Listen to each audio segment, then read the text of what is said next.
তো আপনাদেরকে অশেষ ধন্যবাদ জানাই এই মুন্না প্রভুর বাড়িতে অংশগ্রহণ করার জন্য।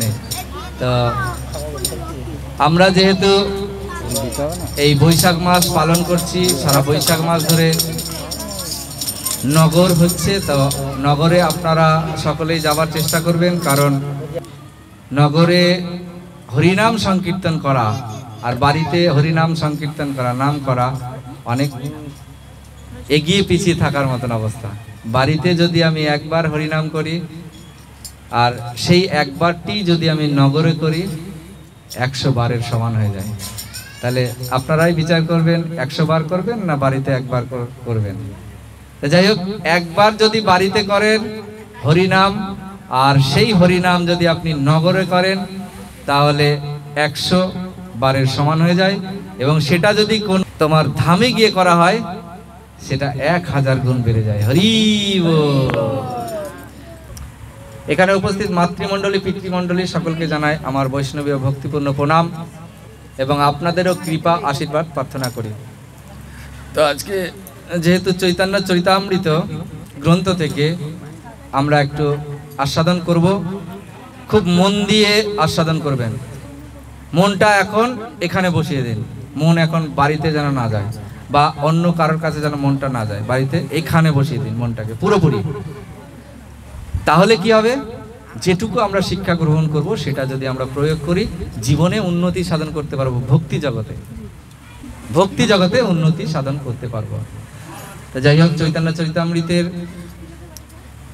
মধ্যলীলার একটি অধ্যায় আমরা শ্রবণ করব, যেটা সনাতন গোস্বামী তিনি মহাপ্রভুর কাছে, স্বয়ং চৈতন্য মহাপ্রভুর কাছে জানতে চেয়েছিলেন যে আমি কে, এবং এই জড়জগতে আমি এত কষ্ট পাচ্ছি কেন, বা আমরা এত কষ্ট পাচ্ছি কেন। চৈতন্য মহাপ্রভুকে প্রশ্ন করেছিলেন, প্রশ্ন মানে জানবার ইচ্ছা প্রকাশ করেছিলেন সনাতন গোস্বামী। তো সনাতন গোস্বামীকে এত সুন্দরভাবে চৈতন্য মহাপ্রভু তিনি এই সমস্যাটা সমাধান করেছিলেন, সেই সমস্যাটা সমাধান আজকে আপনাদেরও হয়ে যাবে। নিতাই গৌর হরি বল।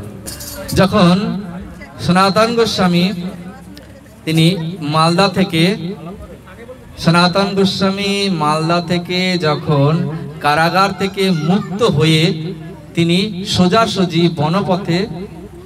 বনপথের মধ্যে দিয়ে গেলেন কোথায়, বারাণসীতে। সেখানে চৈতন্য মহাপ্রভু অবস্থান করছেন জেনে চৈতন্য মহাপ্রভুর কাছে গেলেন এবং চৈতন্য মহাপ্রভুর কাছে প্রশ্ন করলেন। কি প্রশ্ন করলেন? সনাতন গোস্বামী বলছে, কৃপা করে যদি মোরে করিয়াছ উদ্ধার, আপন কৃপাতে কহ কর্তব্য আমার। বলছে কৃপা করে, সনাতন গোস্বামী বলছে যে কৃপা করে আমাকে উদ্ধার করেছো। মহাপ্রভুকে বলছে যে কৃপা করে তুমি আমাকে উদ্ধার করেছো, তাহলে এবার আমার কর্তব্য কি? তো এখন আমার কর্তব্য কি? গুরুর কাছে যখন আমরা যাই, গিয়ে দীক্ষা গ্রহণ করি, তো দীক্ষা গ্রহণ করার পর আমাদের কি করা কর্তব্য, আজকের শিক্ষা থেকে সেটাই আমরা গ্রহণ করব। মহাপ্রভুকে আবার প্রশ্ন করছে কর্তব্য কি। প্রথমে বলল আমি কি করব, এখন সনাতন গোস্বামী জিজ্ঞাসা করল, আবার প্রশ্ন করছে, কে আমি কেনে আমায়, যারে তাপত্রয়, ইহা নাহি জানি কেমনে স্থিত হয়। কে আমি? সনাতন গোস্বামী বলছে আমি কে, এই যে এই দেহটা কে, এত দুঃখ পাচ্ছি কেন? সবাই সুখে আছেন, তাই তো? সংসারে সবাই সুখে আছেন না? হ্যাঁ না না? সংসারে সুখে আছেন না দুঃখে আছেন?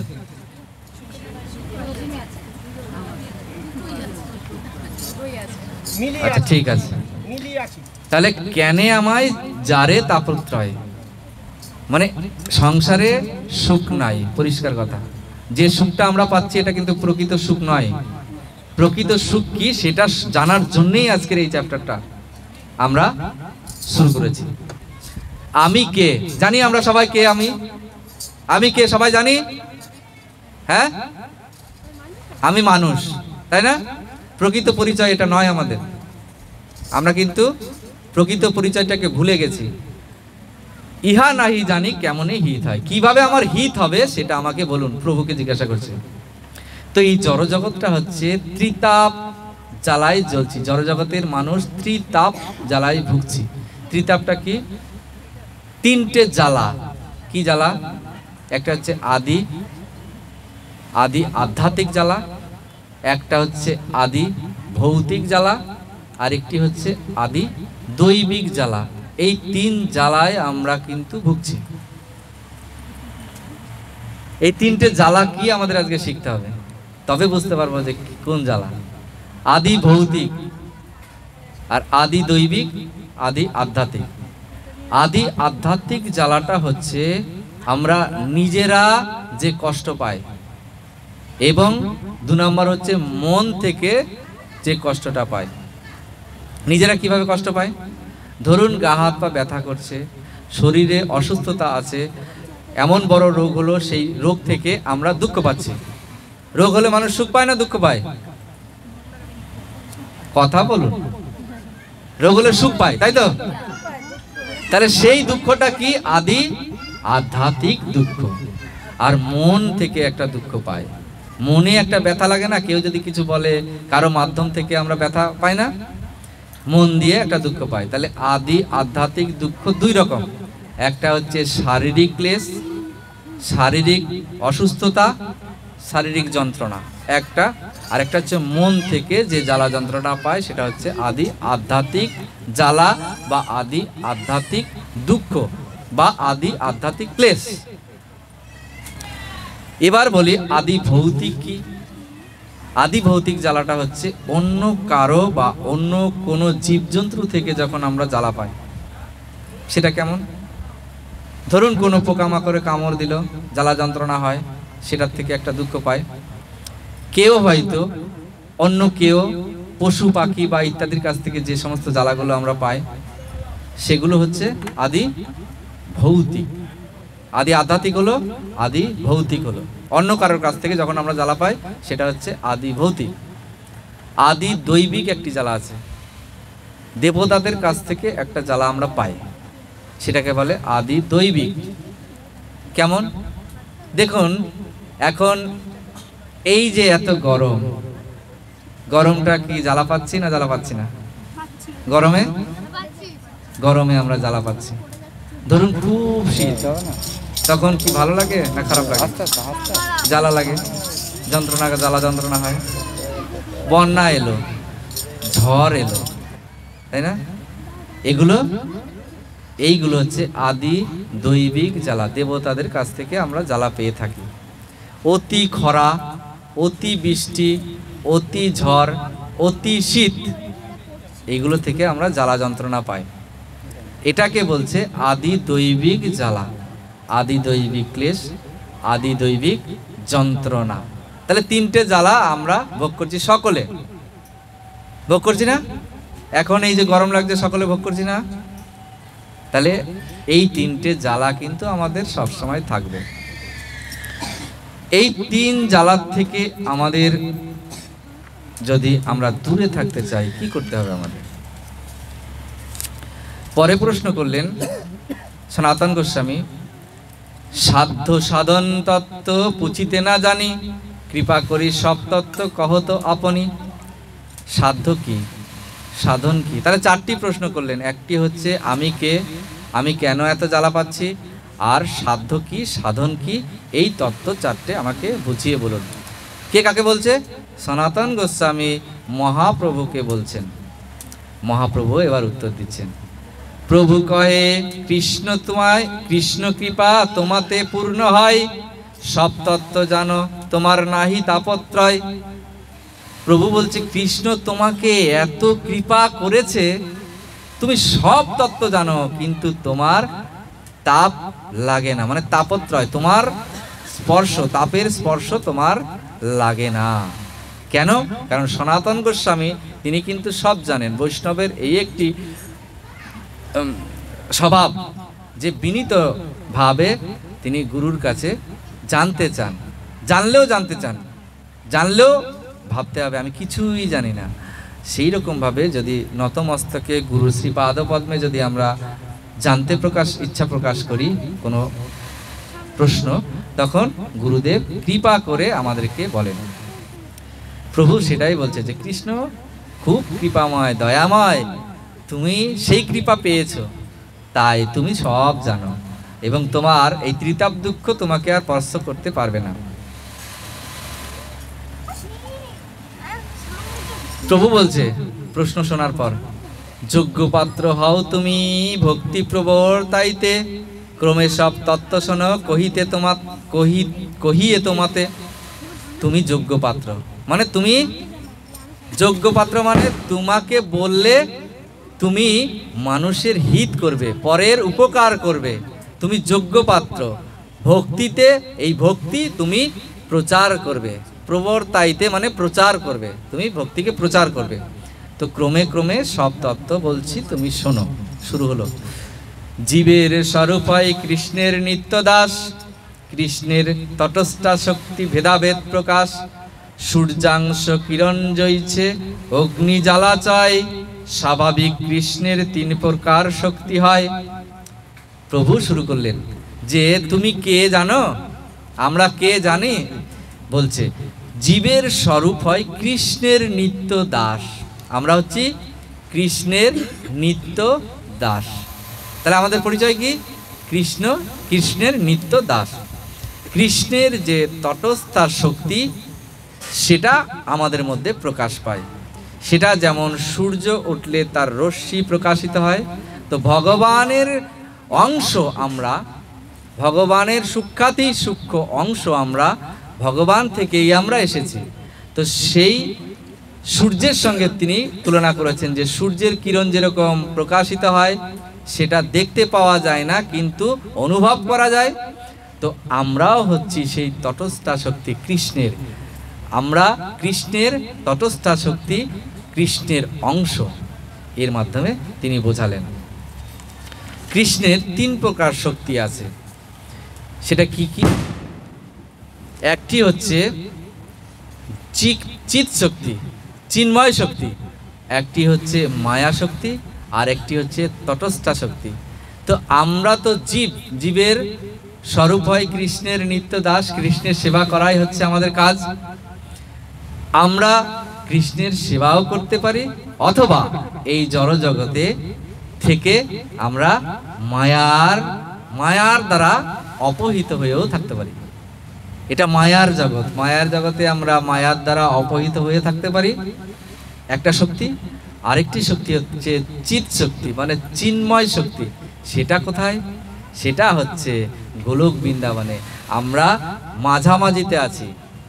আমরা ইচ্ছে করলে গোলক বৃন্দাবনেও যেতে পারি, ইচ্ছে করলে এই জড় জগতে মায়ার বন্ধনে আষ্টে পৃষ্ঠে বেঁধে থাকতে পারি। আমরা দুদিকেই যেতে পারি। তাহলে এই যে দুদিকে যেতে পারি, কোন দিকে গেলে ভালো হবে? মায়ার জগতে আষ্টে পৃষ্ঠে বেঁধে যদি আমরা থাকি সেটা ভালো, না চিন্ময় জগতে যাওয়া ভালো? প্রভু কি বলে দেখি।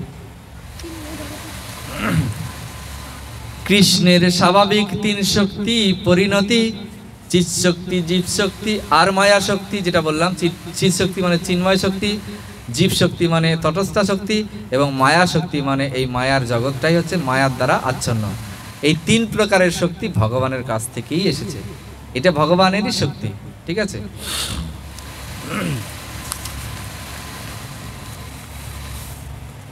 তো সেই শক্তি থেকে আমরা কেন ভুলে গেছি? ভগবানকে কেন ভুলে গেছি? চৈতন্য মহাপ্রভু বলছেন, কৃষ্ণ ভুলি সেই জীব অনাদির বহির্মুখ, অতএব মায়া তারে দেয় সংসার দুঃখ। কেন আমরা দুঃখ পাই বলে দিচ্ছেন, যে কৃষ্ণকে ভুলে আমরা অনাদিকাল থেকে কৃষ্ণকে ভুলে আছি। ভুলে থাকার জন্যে আমরা এই মায়ার জগতে, সংসারে এত দুঃখ পাচ্ছি। এটা হচ্ছে মায়ার জগৎ। এর মায়ায় বদ্ধ হয়ে আমরা সংসারে দুঃখ পাচ্ছি। কেন দুঃখ পাচ্ছি? জীব যখন কৃষ্ণ দাস রূপে তার স্বরূপ বিস্মিত হয়, মানে জানতে পারে যে আমি কৃষ্ণের দাস। তৎক্ষণাৎ সে বহিরঙ্গা শক্তি মায়া শক্তির দ্বারা আবদ্ধ না হয়ে চিৎ শক্তিতে উন্নীত হয়। মানে ভগবানের কৃষ্ণ দাস, আমরা যে কৃষ্ণের দাস, সেটা যদি আমরা জানতে পারি তবে আমরা চিন্ময় জগতে উত্তীর্ণ হতে পারব। কিন্তু এই চিন্ময় জগৎকে না জানার ফলে আমরা মায়ার জগতে পড়ে আছি এবং এই তিনটে জ্বালা আমরা ভোগ করছি, যে জ্বালার থেকে আমরা উত্তীর্ণ হতে পারি না। তাহলে এই জ্বালার দ্বারা আমরা কেমন ভাবে আছি? পরের শ্লোক, কবু স্বর্গে ওঠাই কবু নরকে ডুবাই, দণ্ড জনে রাজা যেন নদীতে চুবাই। আগেকার দিনের রাজারা দেখবেন, শুনতে পাবেন, দেখতে তো পাইনি আমরা, আগেকার দিনের রাজারা কি করত? কেউ যদি অন্যায় কর্ম করত তাকে নদীতে বা কোনো জলাশয়ে বা পুকুরে নিয়ে গিয়ে চুলের খাপিটা ধরত, ধরে জলের মধ্যে চুবিয়ে রাখত, আবার একটুখানি তুলতো, আবার চোবাতো, মানে ওই শ্বাস প্রশ্বাস নিত, যতক্ষণ সময় ততক্ষণ তুলে রাখতো, আবার ডুবিয়ে রাখতো। তো এই স্বর্গ আর নরকে ডুবানের অবস্থাটাও সেরকম। যেমন দণ্ড দেয় রাজা জলে চুবিয়ে, যখন জল থেকে ওঠানো হয় তখন মনে হয় যেন স্বর্গে আছি, নিঃশ্বাস শ্বাস প্রশ্বাসটা যখন নিচ্ছি তখন মনে হচ্ছে যেন স্বর্গে আছি, আবার যখন জলের মধ্যে চুবিয়ে ধরে যেন নরকে আছি। সেই দৃষ্টান্ত ধরে প্রভু বলছে, কবু আমরা স্বর্গে যাই, কবু আমরা নরকে যাই। কি কারণের জন্য আমরা স্বর্গে যাই আর কি কারণের জন্য আমরা নরকে যাই? ভালো কাজ করলে, আমরা যদি কারোর ভালো কর্ম করি, সৎ উপদেশ দেই, কোনো দেবদেবীর পূজা করি, তাহলে আমরা স্বর্গে পর্যন্ত যেতে পারব। আর যদি আমরা শাস্ত্রের বিরুদ্ধে কর্ম করি, শাস্ত্রকে না মানি, নিজের মন গড়া কর্ম করি, তাহলে সেটি হচ্ছে পাপ। আর পাপ যদি করি তাহলে নরকে আমাদের যেতে হবে। স্বর্গেই যায় আর নরকেই যায়, আবার আমাকে সেই স্বর্গ সুখ ভোগ করার পর বা নরক দুঃখ ভোগ করার পর আমাকে আবার এই পৃথিবীতে যে কোনো একটি যোনিতে আবার আসতে হবে। কোন যোনি পাবো সেটা কিন্তু আমার হাতে নেই। অর্থাৎ স্বর্গ থেকে আমি যখন আবার ফেরত আসবো বা নরক থেকে যখন আবার ফেরত আসবো দুঃখ ভোগ করার পর, তখন 84 লক্ষ যোনির মধ্যে যে কোনো একটি যোনিতে আমি প্রাপ্ত হব, আমি প্রাপ্তি হব। আমার নিজের মন গড়া মনুষ্য যোনিতে কিন্তু আমি আর হতে পারবো না। ঠিক আছে, আবার 84 লক্ষ যোনি ভ্রমণ করার পর যদি কোনো সাধু গুরু বৈষ্ণবের কৃপা আশীর্বাদ পাই, তাহলে মনুষ্য জন্ম পেলেও পেতে পারি। তো সেই দুর্লভ মনুষ্য জন্ম এখন আমরা উপভোগ করছি, তাই না? এই মনুষ্য জন্ম পেয়ে যদি আমরা হারিয়ে ফেলি, অর্থাৎ আমাদের স্বরূপটা যদি না জানতে পারি, আমাদের কি করা কর্তব্য সেটা যদি না জানতে পারি, তাহলে নিজেকে অর্থাৎ আত্মাকে হত্যা করা হচ্ছে, আত্মহত্যা করা হচ্ছে। ট্রেনে ঝাঁপ দিয়ে বা ঝুলে পড়লে সেটাকে আত্মহত্যা বলা হচ্ছে, কিন্তু শাস্ত্র মতে আমরা নিজেরাই আত্মঘাতী, নিজেরাই আত্মাকে হত্যা করছি। জীবিত অবস্থায় আমরা ভগবানকে চিনতে পারছি না। যখন আমার এই আত্মা শরীর থেকে বিদায় নেবে, যখন বেরিয়ে যাবে, তখন আমাকে হরে কৃষ্ণ করতে করতে নিয়ে যাবে। তখন কিন্তু আর অন্য কোনো গান বাজাবে না, বা অন্য কোনো রূপ ছবি বা চিত্রপটের গান কিন্তু সেই সময় বাজিয়ে নেওয়া হয় না। হরিনাম করতে করতে নিয়ে যাবে, সবাইকে নিয়ে যাবে হরিনাম দিয়ে। কিন্তু পরে দিয়ে কি লাভ? সেই আত্মা তো তার দেহে আর নেই, আত্মা তো শুনতে পাবে না, তাই না? কিন্তু তখন আমরা করি যদি একটু কিছু হয় উপকার, তাই না? মনকে সান্ত্বনা দেয় এগুলো। নিজে জীবিত থাকতে যদি আমি হরিনাম না করি, হরি কথা না শ্রবণ করি, সাধু সঙ্গ না করি, মৃত্যুর পর জ্বালা যন্ত্রণা কিন্তু ভোগ করতে হবে। এই জগতে তো ত্রিতাপ দুঃখ পাবই, মৃত্যুর পরও আমার সেই জ্বালা যন্ত্রণা ভোগ করতে হবে।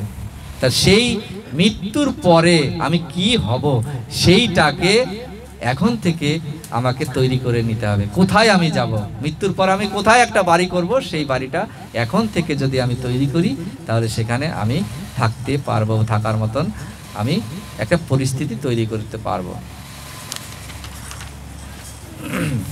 তাহলে এই যে স্বর্গ, নরক এবং বৈকুণ্ঠ ধাম, ওখানে যেতে গেলে কি করতে হবে প্রভু তাও বলে দিলেন।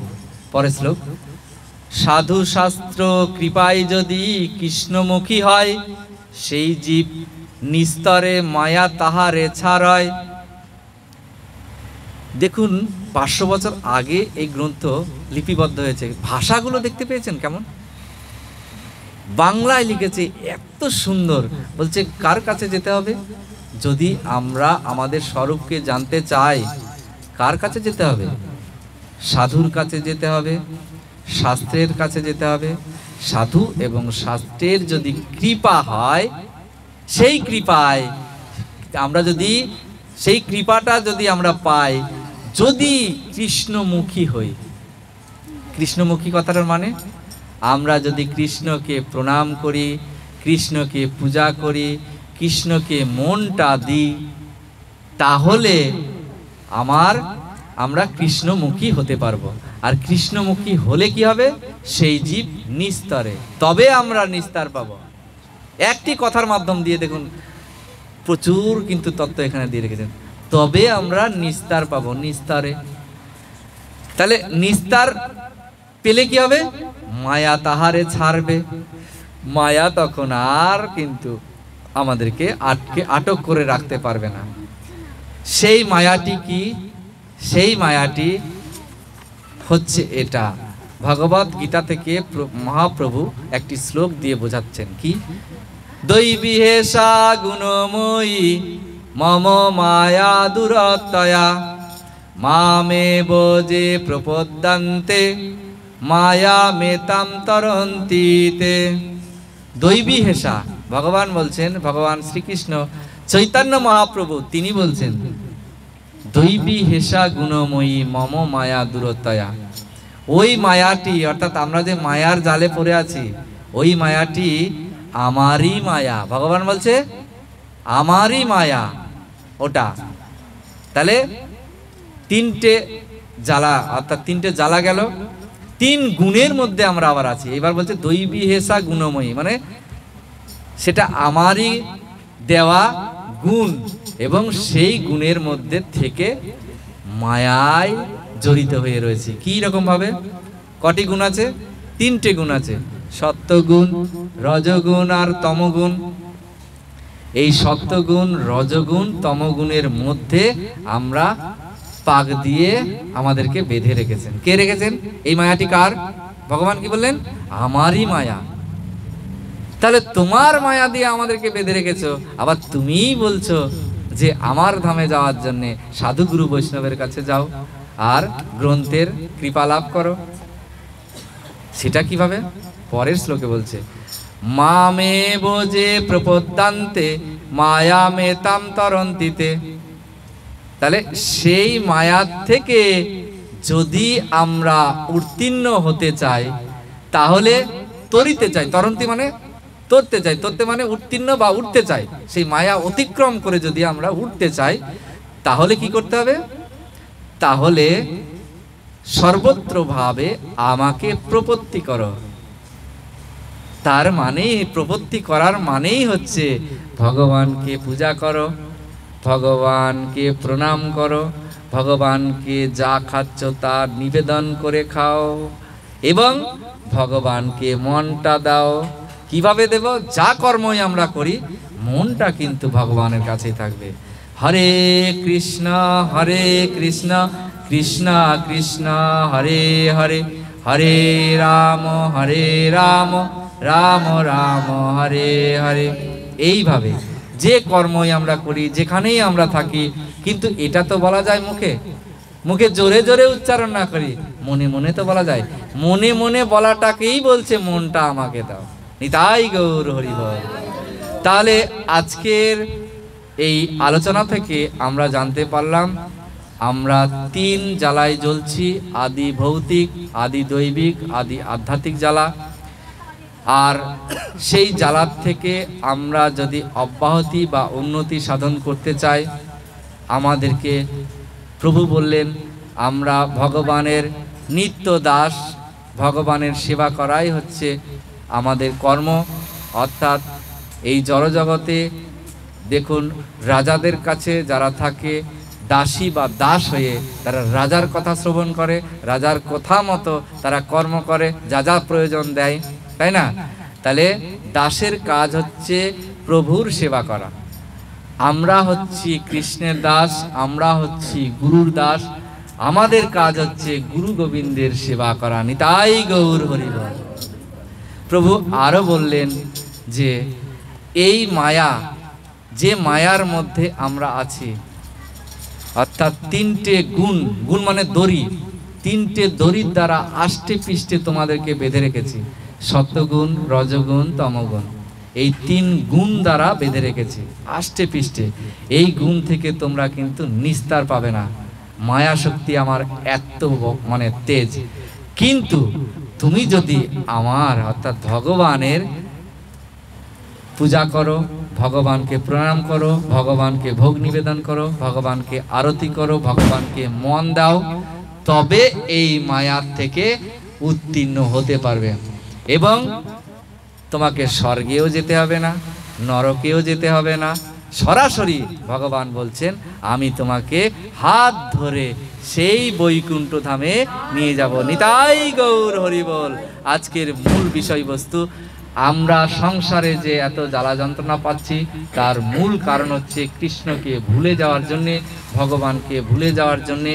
আমরা যদি আবার সেই ভগবানের সঙ্গে জুড়তে পারি বা যুক্ত হতে পারি সাধু গুরু বৈষ্ণবের কৃপার দ্বারা, এবং সাধু সঙ্গ করার ফলে আমরা যদি জানতে পারি যে আমরা কৃষ্ণের দাস, কৃষ্ণের সেবা করাই হচ্ছে আমাদের কর্ম, এটা যদি জেনে আমরা যদি করি তাহলে ভগবানের সঙ্গে যুক্ত হলাম। বিষয়বস্তু আজকের এটাই। তো আপনারা সংসারে থাকুন, যেহেতু সংসার থেকে বেরিয়ে যাওয়ার কোনো প্রশ্নই ওঠে না, সন্ন্যাসী বা সন্ন্যাসিনী হওয়ার কোনো প্রয়োজন নেই। সংসারে থাকুন, সংসারে থেকে ভগবানকে ভজনা করুন। ভগবান বলছে আমি তোমাকে সরাসরি তোমাকে হাতে ধরে আমি আমার ধামে নিয়ে যাব। সেখানে গেলে কি লাভ? সেখানে গেলে ক্ষুধা তৃষ্ণা লাগবে না, সেখানে গেলে আমি যদি কথা বলি হয়ে যাবে গান, আমি যদি হাঁটি হয়ে যাবে নৃত্য, এবং সেটা চিন্ময় ধাম, সেখানে আমি যা চাইবো আমার সামনে উপস্থিত হয়ে যাবে। নিতাই গৌর হরি বল। এর থেকে ভালো সুযোগ আর আছে? আর এখানে আমি চাইলেও কিন্তু পাবো না, যতক্ষণ পর্যন্ত আমি নিজে কর্ম করে না আনবো ততক্ষণ কিন্তু পাবো না। আর সেখানে গেলে এই সুযোগ আছে, সেখানে ভগবানের অঙ্গজ্যোতির দ্বারা সমস্ত ওই বৈকুণ্ঠ ধাম আলোকিত হয়। সেই অঙ্গজ্যোতির আলো সূর্যের কাছে পৌঁছায়, সেই সূর্যদেব আমাদেরকে সরাসরি দান করছেন না, ভগবানের কাছ থেকে নিয়ে সেটাকে দান করছেন। তো আমাদের যেন সকলের ইচ্ছে থাকে সেই বৈকুণ্ঠ ধামে পৌঁছাতে গেলে ভক্তি জগৎ অবলম্বন করতে হবে, ভক্তি করতে হবে। ভক্তি ছাড়া ভগবানকে পাওয়া যাবে না। টাকা করি, পয়সা, বাড়ি গাড়ি বা জায়গা জমিন বিক্রি করে যদি ভগবানকে দেওয়া হয়, ভগবান কিন্তু তার ধামে নিয়ে যাবেন না। একমাত্র ভক্তির দ্বারা ভগবানকে সন্তুষ্ট করলে তবে আমরা সেখানে যেতে পারবো। নিতাই গৌর সীতানাথ প্রেমানন্দে হরি হরি।